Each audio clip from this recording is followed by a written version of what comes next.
Bonjour, mon nom est Jeanne Choquette, je suis bénévole pour Audition Québec.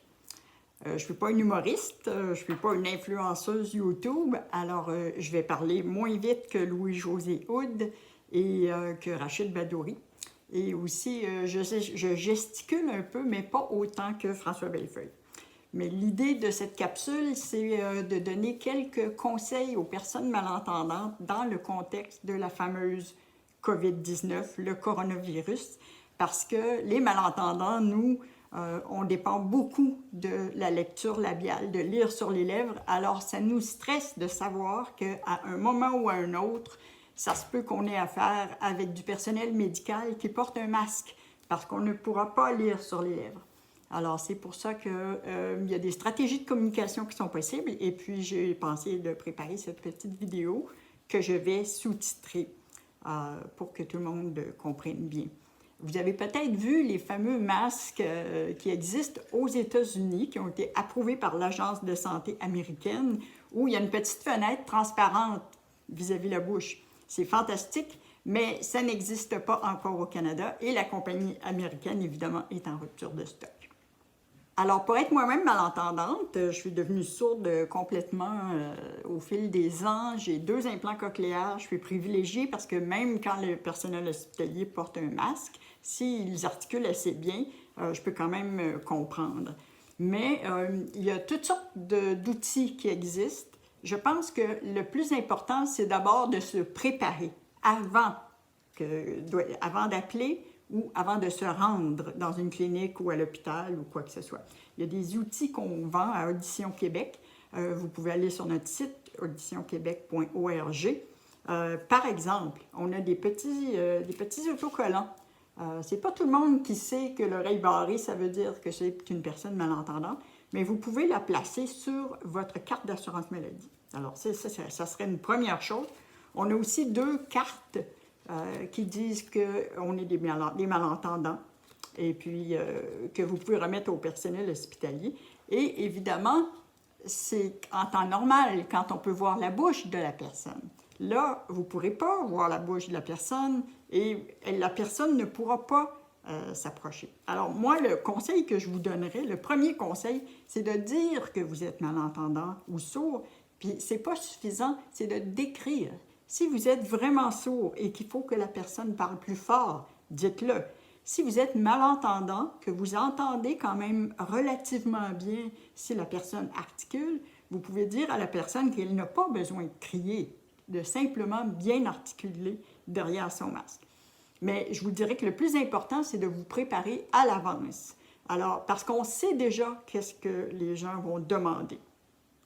Si vous devez prendre un rendez-vous pour un test de dépistage par téléphone, vous avez remarqué, il n'y a pas d'adresse Internet, il n'y a pas de formulaire, il n'y a pas de site web pour prendre des rendez-vous. Il faut le faire au téléphone. Alors, moi, ce que je vous conseille, c'est peut-être avec un membre de votre famille, un ami, de vous mettre en téléconférence avec le téléphone cellulaire et puis la personne pourra vous aider par la suite, parce que souvent, on comprend mieux la voix de quelqu'un qu'on connaît déjà. Préparez-vous. Ce qu'ils vont vous demander, ils vont vous demander sûrement votre numéro d'assurance maladie, votre date de naissance. Et c'est évident que pour l'instant, c'est seulement une personne qui a voyagé ou qui a été en contact avec quelqu'un qui a voyagé et qui présente les symptômes toux sèche, fièvre ou problèmes respiratoires. Préparez votre liste de médicaments et partagez-la avec les membres de votre famille parce qu'on ne sait pas, ils pourront vous aider. Et le personnel hospitalier va en avoir besoin. Aussi, préparez votre condition médicale. Écrivez sur une feuille de papier vos symptômes, depuis quand vous avez ces symptômes-là, et écrivez vos conditions médicales habituelles. Est-ce que vous faites de l'asthme? Est-ce que vous faites du diabète? Alors, en se préparant d'avance, vous allez être moins pris au dépourvu quand le personnel va vous poser ces questions-là, parce que ce sont ces questions-là qu'ils vont vous poser, soit au téléphone ou soit dans une clinique. Alors, depuis ce matin, on est lundi le 23 mars, évidemment la situation évolue, depuis ce matin, il y a une clinique qui est installée dans le quartier des spectacles à Montréal. Si vous êtes assez chanceux pour habiter sur l'île de Montréal, ça va faciliter votre vie un petit peu parce que vous allez pouvoir y aller sans passer par le fameux téléphone qui est si problématique pour nous, les malentendants. Alors, donc, tout ce que je viens de vous dire, ce sont les questions qu'ils vont vous poser. On a aussi un logo plus gros que vous pouvez acheter à Audition Québec et qui indique que vous êtes malentendant. Vous pouvez donc montrer ça et on vous conseille, si vous habitez avec quelqu'un, allez-y avec cette personne-là. Si la personne n'habite pas dans votre foyer, vous ne pourrez pas y aller avec elle, c'est évident. Mais apportez une feuille de papier pour que le personnel, si vous ne comprenez vraiment pas ce qu'ils vous disent, le personnel pourrait écrire leurs questions. Alors donc, quand vous arrivez à cette clinique, je vous demande juste de mettre votre orgueil de côté. Dites-le que vous êtes malentendant. C'est essentiel et ça va éviter l'impatience du personnel hospitalier. Tout le monde a les nerfs un peu à fleur de peau, là, incluant nous. Alors, simplement dire que vous êtes malentendant et que la personne articule bien derrière son masque et parle assez fort. Ils vont vous demander donc vos symptômes, comme je disais tout à l'heure. Si vous n'avez pas les symptômes de la COVID-19, ne vous rendez pas à la clinique. Ça ne vaut pas la peine, ils vont vous refuser.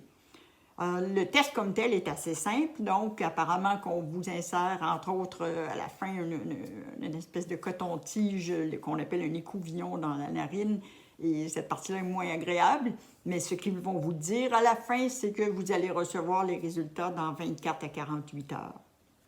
On ne le souhaite pas, mais si vous devez vous faire hospitaliser, ça va être encore plus important de bien vous préparer. Comme je vous disais, il y a toujours l'étiquette sur la carte d'assurance maladie qui est possible, le logo. Si vous ne les avez pas avec les cartes, écrivez-nous à Audition Québec et puis on pourrait vous les envoyer en PDF pour que vous puissiez les imprimer.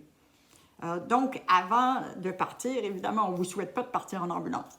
Mais si vous êtes assez bien quand même pour pouvoir vous préparer, je vous suggère d'apporter vos accessoires qui vous aident à mieux entendre, comme par exemple ce qui communique en Bluetooth avec votre téléphone intelligent. Si vous avez la chance d'avoir un téléphone intelligent, ça va vous permettre de rester en contact avec votre famille parce que vous ne pourrez pas être accompagné d'un membre de votre famille. Et puis, ne pas oublier les chargeurs de votre téléphone intelligent et de vos accessoires. Et ne pas oublier des piles de rechange et votre chargeur d'appareil auditif si vous en avez un. Assurez-vous aussi que votre famille est au courant de vos dernières volontés. On ne souhaite pas en arriver là, mais c'est quand même important que vous ayez cette conversation-là avec votre famille. Donc, si vous devez en arriver à être branché sur un respirateur et que la situation empire, c'est quand même très important, même si ce n'est pas une conversation agréable.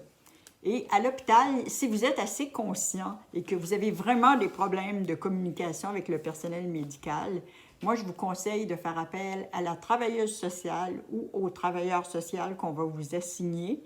Il existe des interprètes oralistes, c'est-à-dire des personnes qui répètent ce que le personnel médical dit sans masque. Je ne sais pas s'il y en a en ce moment. Je sais qu'à cause du fait que la COVID-19 est si contagieuse, ça peut être problématique, mais peut-être que des solutions peuvent être trouvées. Alors, votre travailleur social ou travailleuse sociale serait votre meilleur allié. Alors, sur ce, je vous souhaite bonne chance et puis on va mettre plus de détails sur notre site Internet dans les prochains jours, mais c'est certain que pour nous, les malentendants, cette pandémie où tout le monde porte un masque, c'est pas facile. Alors, il faut quand même rester calme. Je vous souhaite une bonne fin de journée.